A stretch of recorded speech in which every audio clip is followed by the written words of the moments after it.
presenting by Deep Music। नमस्कार दोस्तों, नए नए छत्तीसगढ़ी गाने सुनने और देखने के लिए हमारे दीप म्यूजिक चैनल को अभी सब्सक्राइब करें और बेल आइकॉन के बटन को क्लिक करें।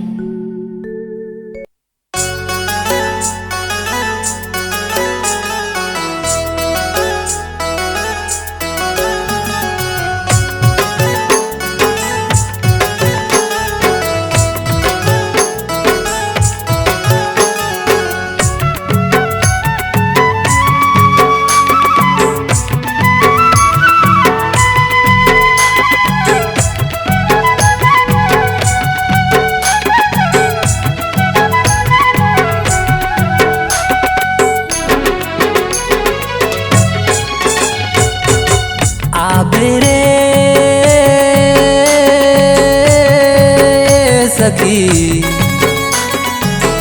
आबे मोरी सारा माँ कर मगड़े हमर कोल की पारा माँ आबे मोरी सारा माँ कर मगड़े हमर कोल की पारा माँ आबे मोरी सारा माँ।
धीना धीन धा धीन धीना मादर के ताले रे हाथ धर न चाहूँ सोचे आसो के साल रे हाथ धर न चाहूँ सोचे आसो के साल रे।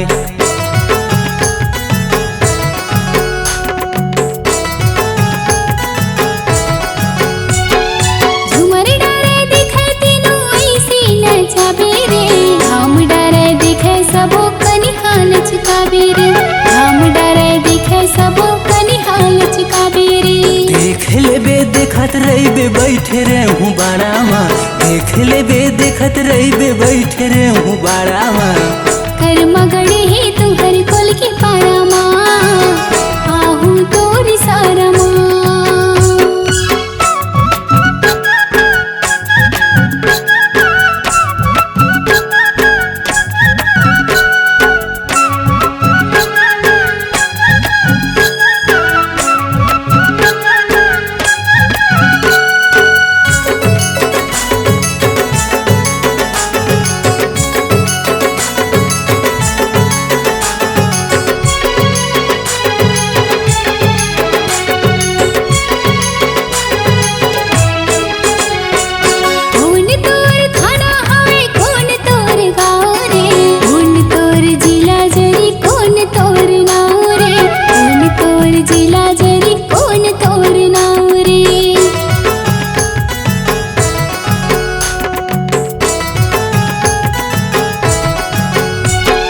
सुहेला मोर थाना हवा सर की पार गाँव रे जिला बलौदा बाजार दीपक जांगड़े नाव रे जिला बलौदा बाजार दीपक जांगड़े नाव रे। घर तू तारी तता तता गई थी ये सारा माँ घर तू तारी तता तता गई थी ये सारा माँ कर मगड़े ही तू हर कोल की पारा माँ आहू तोरी सारा माँ।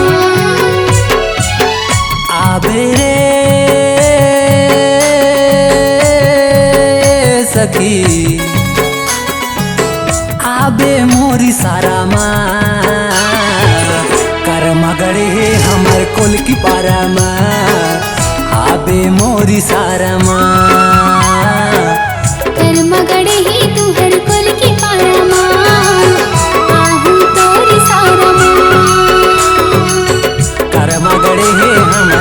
की पारामा आबे मोरी सारमा कर्म गणे हे तू हर कुल की पारामा आहू तोरी सारमा।